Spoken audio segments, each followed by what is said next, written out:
exclusive Prism Sports presentation.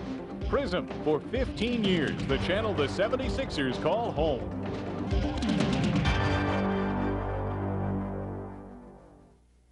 Coming up now on 76ers Insider, moving forward, what's next for the Sixers? Throughout this half hour, you'll hear from Sixers owner Harold Katz on different aspects of moving forward. We'll bring on Daily News sports writer Dick Weiss to show you the most likely possibilities for the Sixers in the upcoming draft. We'll also bring on Charles Barkley. I'm Tony Irving. And while it's too soon to say whether Charles will be moving forward as a Sixer, we do know that the Olympics in Barcelona, Spain is next on his agenda. Finally, we'll see if the Sixers can get the luck of the draw. I'm Dee Lynam. 66 ping pong balls, lucky charms, probability, it's all part of Lottery Mania. All of this, plus the regular monthly features, Chronicle, Tradition, and the Insider Quiz. I'm your host, John Gurevich, the May edition of 76ers Insider.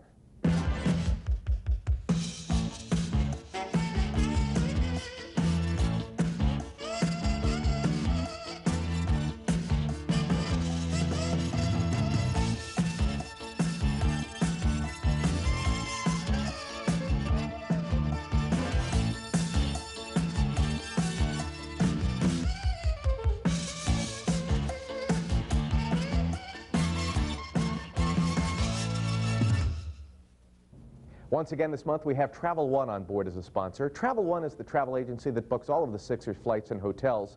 And even if that means being in Indianapolis on a Thursday, Los Angeles on a Saturday, and Denver on a Monday, which is a trip we had this year, Travel One will get it done. Use them for your travel arrangements. What does the future hold for the 76ers? Will they get lucky in the lottery? Or will you? Play Sixers Lucky Lottery with the Daily News and Prism. You could win a 4-day, 3-night vacation in the Bahamas or up to 250 Pennsylvania lottery tickets with a chance to win $20,000. To find out what day to play in the Daily News, call 339-7676, 339-7676 to get lucky in the lottery with the Sixers and Prism. Prism is the one channel for Sixers action. In today's business climate, a luxury suite at Spectrum 2 is part of what it takes to be successful. The privacy and comfort of a suite makes you feel special. The service and the food are wonderful. And best of all, there's an incredible view of Flyers and Sixers action. My company just signed up for a suite in the new arena. It's good for our business and it's great fun. Whether you're interested in a suite or Superbox seats, call today. Hey, welcome to the May edition of 76ers Insider, our final show for this season. This is a very exciting time to be a Sixers fan. Obviously a disappointing season, but now change is in the wind, and no one knows exactly right now what is going to happen, but we are into what is shaping up as one of the most interesting off seasons in memory. We have the Insider Quiz to get things rolling now, and since one of the things we're going to be talking about is the draft, and another is Charles Barkley, we thought we'd quiz you on the draft the year Charles first came to the Sixers. It was the 1984 draft, and it was the 5th pick overall that the Sixers used to select Barkley. As it turned out, Charles was only one of a couple of major impact players to get drafted that year. Our question is, who were the first 4 players selected before Charles Barkley in that 1984 draft?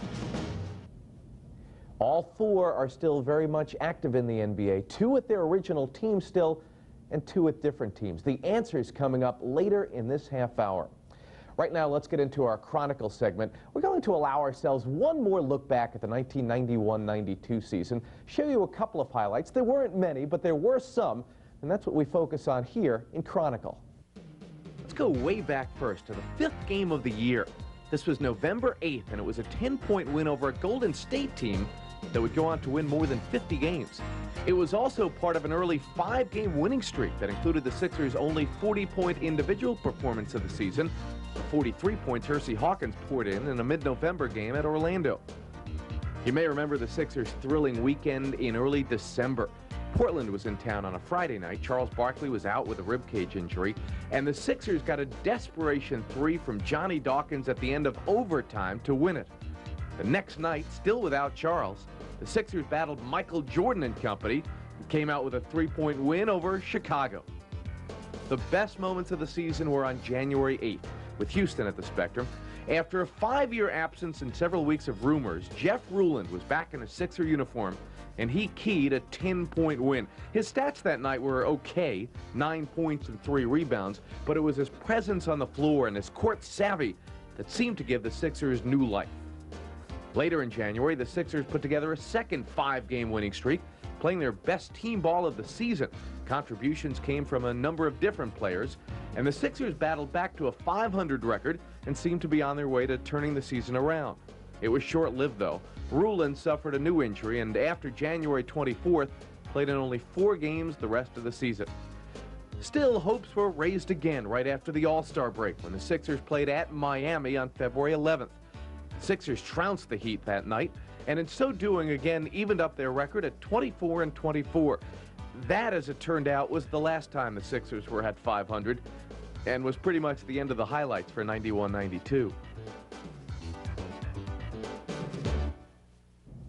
So much for 91-92. Our theme this month is moving forward.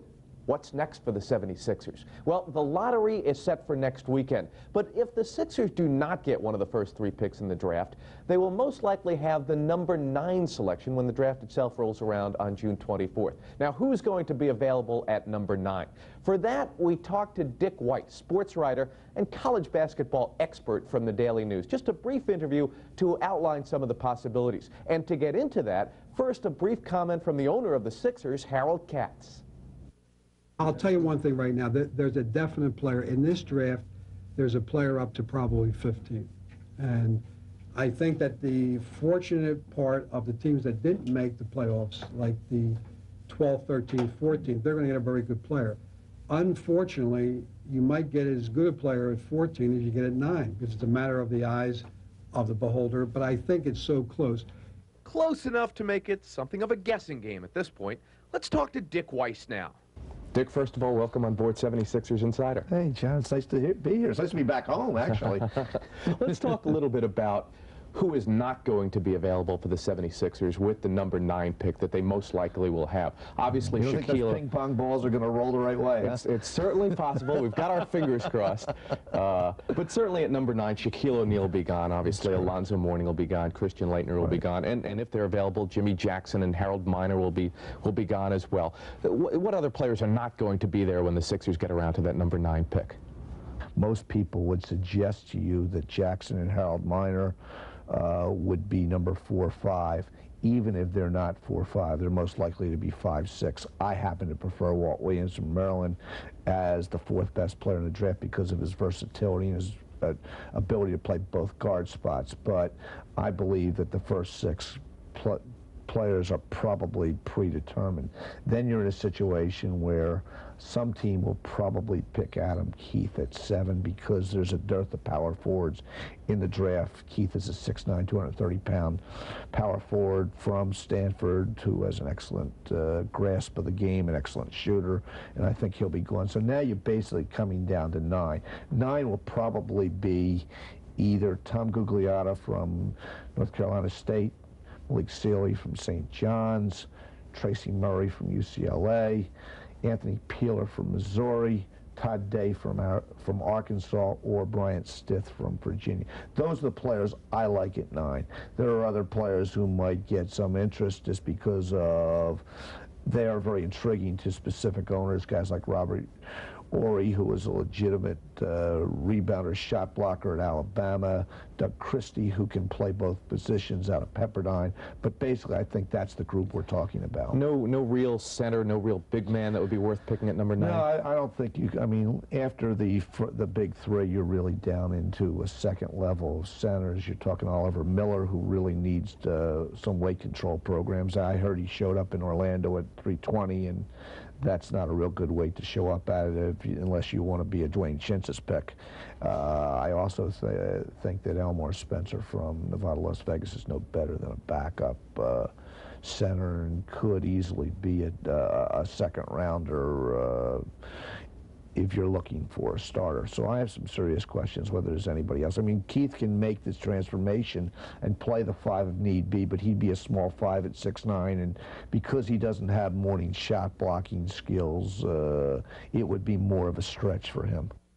Dick, a pleasure as always to talk to you. And I just wanted to mention you had mentioned you'd been on the road for most of the Yeah, this is past fun. winter. I spent the year in Lexington doing a book with Rick Pitino called Full Court Pressure. It's about a season in Kentucky basketball, and it talks about the phenomenon that exists down there that probably doesn't really exist anywhere else. Dick, good luck with your project, with your book, and thanks again for being on with us. Thank you very much, Shane. Sports writer Dick Weiss from the Daily News. Coming up next on 76ers Insider, Charles Barkley ponders his future. I mean, it's not a situation I don't want to get traded, but I'm not going to cry about it. I mean, sometimes it may be good I stay here, it may be good I go. I mean, we'll talk about where I play basketball at. I don't think that's a significant thing in life to worry about. Now, the Travel One Sixers Travel Log. Team representatives will be at NBA Entertainment headquarters in North Jersey May 17th for the Draft Lottery. Also, out in Chicago in early June for the Chicago Pre-Draft Camp, the last look at some key college players. And in Portland for the draft itself, June 24th. Travel One is the official travel agency of the 76ers. This is the story of two houses. 4 years ago, the Taylor house was painted. In the same year, the Baker house had beautiful vinyl siding from Sears installed. Today, the Taylor house is peeling and cracking again. But the Baker house, with vinyl siding from Sears, looks as good as the day it was installed. If you want to enhance the beauty of your entire home, or if you have a brick home with just hard-to-paint eaves and overhangs, do it right with maintenance-free vinyl siding from Sears. And do it now, because if you're a homeowner and you call now, you'll receive a free in-home estimate. So if you want your home to look fresh and new year after year and enjoy big savings, don't pick up a paintbrush, pick up a phone and call for your free estimate now. Call 1-800-522-8300 right now and arrange for your free in-home estimate on Sears installed siding. You can make your home look like new. Call 1-800-522-8300. We are now going to reveal what team Charles Barkley will next be playing for. Actually, the next team is going to be the U.S. Olympic team. As far as him being traded, I'll probably find out about 5 minutes before you do. It was a long season for Charles. The lowest scoring average he's had in 5 years, the third lowest rebound total he's ever had, his lowest field goal and free throw percentages since his first couple of years in the league, and a long list of off-the-court problems. Still, the best player the Sixers have and one of the 10 best players in the league. Tony Irving reports on where Charles Barkley's head is at now. But first, let's listen to what Harold Katz is saying about Charles Barkley. I don't think it's Charles, his decision whether he's back or not. I mean, I'm a 90s owner.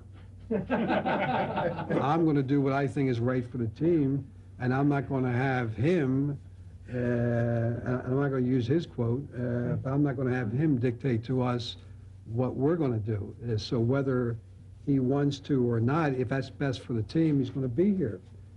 I will say that we're not going to trade him just to get rid of him. If we do trade, we want something back. When you make that type decision with a player of his magnitude, you've got to give it, maybe I'm working on my second year of thought, maybe it takes 2 years to think about it, but I think when you make a trade for a player of this magnitude, you really got to think it out. If the right deal came, yeah. I mean, if the right deal was there, I think that we're ready to make a move, if the right deal was there. So Charles may or may not be gone. But as Tony Irving now tells us, Charles obviously has his own thoughts. After 8 seasons as a Sixer, Charles Barkley has come to a fork in the road. Will he return next year, or is he destined to wear another uniform? At this point, the jury is still out. But one thing is clear. Barkley will wear the red, white, and blue of the United States as he pursues Olympic gold. I don't think we can be beat. We're just going to go out and play up to our capabilities. We're going to win a gold medal. In Barcelona, Spain, Barkley will be a member of the Dream Team. Take your choice of Scottie Pippen or Karl Malone at forward, Michael Jordan or Magic Johnson at guard, and Patrick Ewing or David Robinson at center. For Charles Barkley, it'll be a dream come true. When you play with great players, the game is real easy because everybody's on the same page. They think a little bit better than everybody else. So it's going to obviously make the game a lot easier for everybody. When does practice break down? When do you meet? How does the whole thing work out as far as schedule goes? We meet the last week in June for a week. We have a tournament because we don't get an automatic bid. Only the home team and the team that won the last goal gets an automatic bid. I would get 2 weeks off, go to Monte Carlo for 10 days, then the Olympics for 10, 12, 14 days. So that's the first 2 weeks of August. So it won't take that long. All total, I think it takes about 5 weeks. While Barkley looks forward to the Olympics, this past season is one he would rather forget. There was talk of a potential trade with the Lakers. There was the punching incident in Milwaukee. Barkley was critical of general manager Gene Shue and the Sixer organization in general. Too often, the focus shifted away from the court. But when you only win 35 games, frustration sets in. And for a man who likes to speak his mind, the frustration was too much to bear. Our team just wasn't good enough. We've made too many changes, and our chemistry is not there, and everybody's not on the same page. Anything you would have done differently, just in terms of maybe something that you said or on or off the court? No, not really. If a guy follows me 2 blocks, I'm going to hit him again. That's no joke there. I just wish, it's very frustrating. I'm not getting any younger, and I just can't play basketball for money, which is what you would be doing if you put a mediocre product out there, which is what we did. And it's not fair. Whether it was a combination of talent or chemistry, the Sixers were never close to being a successful team. Up and down the roster, you could find pockets of inconsistency. I mean, there's a reason you lose 47 games. Your team is just not good enough. Good teams don't lose 47 games, and it's very frustrating. But those, hey, nothing you can do about it. Philosophically, do you agree with the organization's approach to acquiring players and how they want to put things together on the court? Well, that's their decision. I think they went out last year and tried to get some players. It just didn't work. And I like Harold, and I think he does the best he can. But obviously the players we brought in, it just didn't work out right. And we've got to make some changes, because it's not fair to me, the other players, or the fans. Because the only losers, this is the fans. It means all the players make their money and they're happy. I feel bad for Jimmy Lynam, but he's the only person who got rooked in the fans. Everybody else came out a winner, and that's unfortunate. Will Barkley go, or will he stay? Only your owner knows for sure. Harold Katz will have the final say, and from day to day, even he's not sure. But if Charles has to go, he says he can deal with it. I mean, it's not a situation I don't want to get traded, but I'm not going to cry about it. I mean, sometimes it may be good I stay here, it may be good I go. I mean, we're talking about where I play basketball at. I don't think that's a significant thing in life to worry about. So come what may, don't expect Charles Barkley to lose any sleep. He'll be having too much fun playing with Scottie Pippen, Michael Jordan, and Magic Johnson. If his 9th season as a Sixer is not to be, Charles wants to be remembered for an honest day's work and nothing else. Just a guy who worked hard. I mean, this is my job. I'm not here to impress people. People like me or dislike me. That doesn't matter. But when you go to your job, you got to just do the best you can. And I've done the best I can. I don't have to impress people. If people like me, that's great. If they don't, I can't worry about that. Well, what about worrying about those lottery ping pong balls? We will, as 76ers Insider continues. Come on, 1 in 22. It's if you have to call heads or tails, you feel a lot better. It's a long shot that you get a top pick with just but 3 chances. This month's program is sponsored by Travel One, the official travel agency of the 76ers, with offices throughout the Delaware Valley to serve all your business or vacation travel needs. Travel One guarantees you the lowest fares, the highest level of service, and no surprises.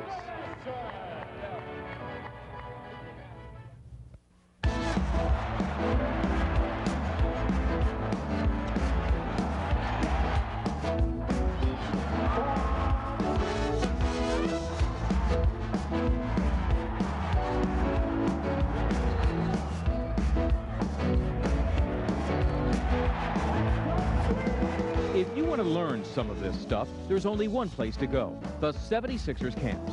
Call 542-CAMP now for overnight and day camp information. Welcome back to 76ers Insider, our final edition for 91-92. Still to come on the show, a look at next weekend's NBA Draft Lottery and the answers to the Insider Quiz.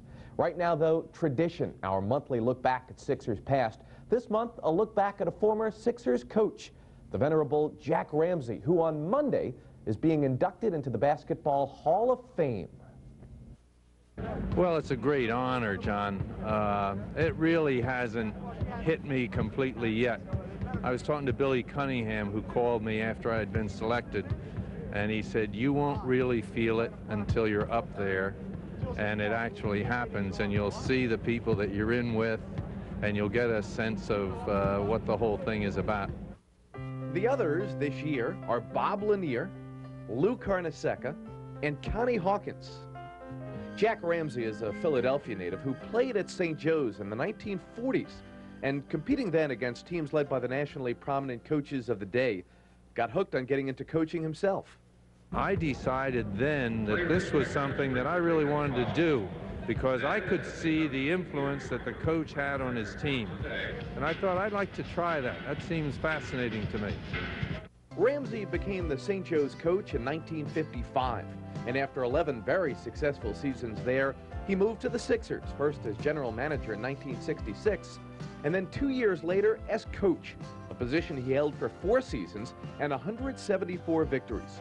Later, Jack coached the old Buffalo Braves, then the Portland Trail Blazers, where he got an NBA championship in 1977, and finally the Indiana Pacers. I know from the start, though, that nobody gets there by himself, John, for any of those things.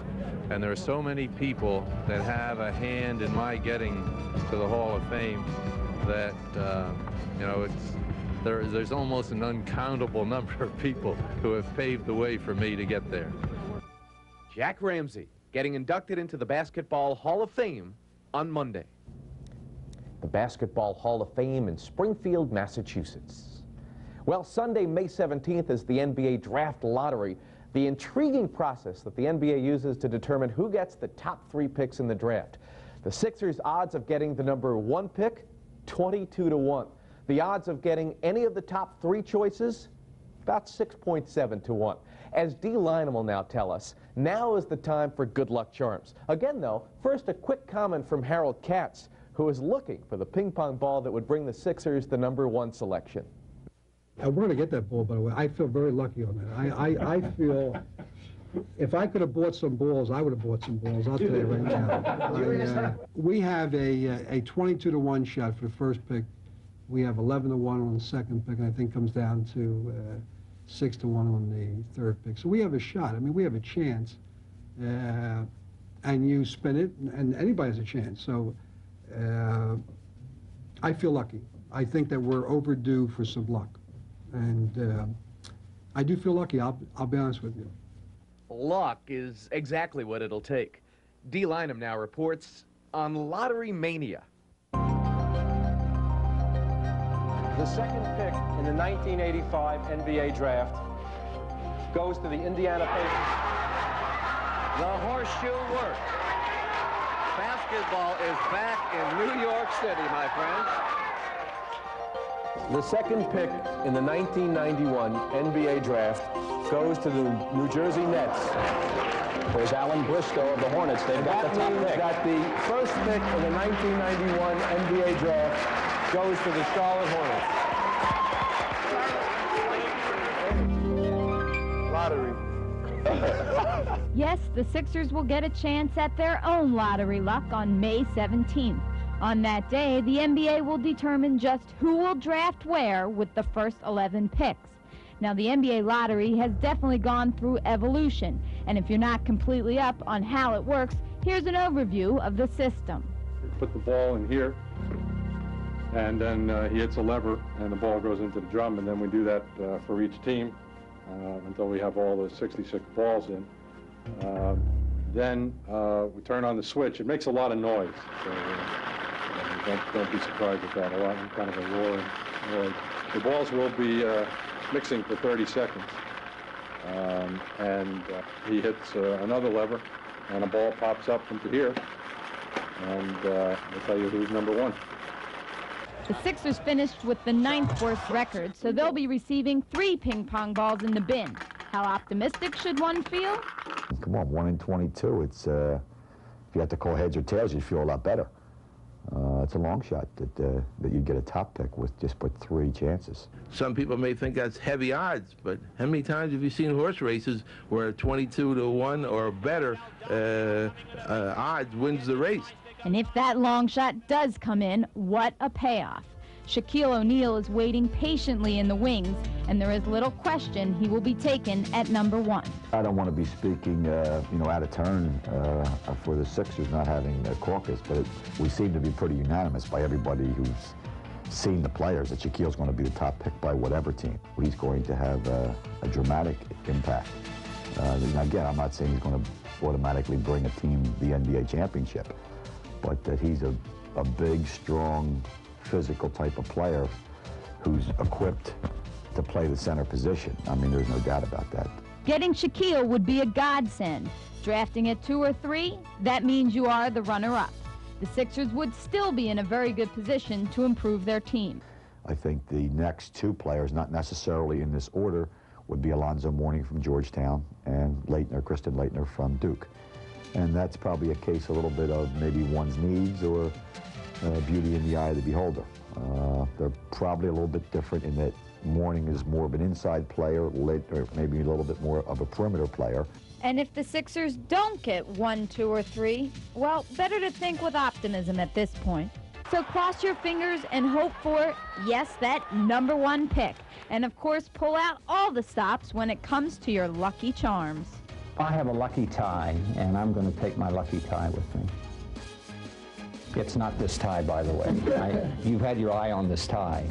Do you have a lucky charm? Well, I'll tell you, I do have a lucky charm. They are orchid shoes. So I guess on May 17th, I'll put those shoes on and wear them to work that day. Maybe somebody would think that the more you root, the closer you follow it, the better your chances are. I tend to think that, good things might sneak up on you. There's more coming up when 76ers Insider continues the answers to the quiz. What does the future hold for the 76ers? Will they get lucky in the lottery? Or will you? Play Sixers Lucky Lottery with the Daily News and Prism. You could win a 4-day, 3-night vacation in the Bahamas or up to 250 Pennsylvania lottery tickets with a chance to win $20,000. To find out what day to play in the Daily News, call 339-7676, 339-7676 to get lucky in the lottery with the Sixers and Prism. Prism is the one channel for Sixers action. I used to beat the competition with a convincing fake and a pretty good slam dunk. But in the business world, those moves don't work. What does work are Superbox seats at Spectrum 2, the new arena. There's indoor parking, a VIP entrance, big comfortable seats, and a sensational view of all the Sixers and Flyers action. In business, I know what it takes to be successful. And when Spectrum 2 opens, you better believe the doctor will be in.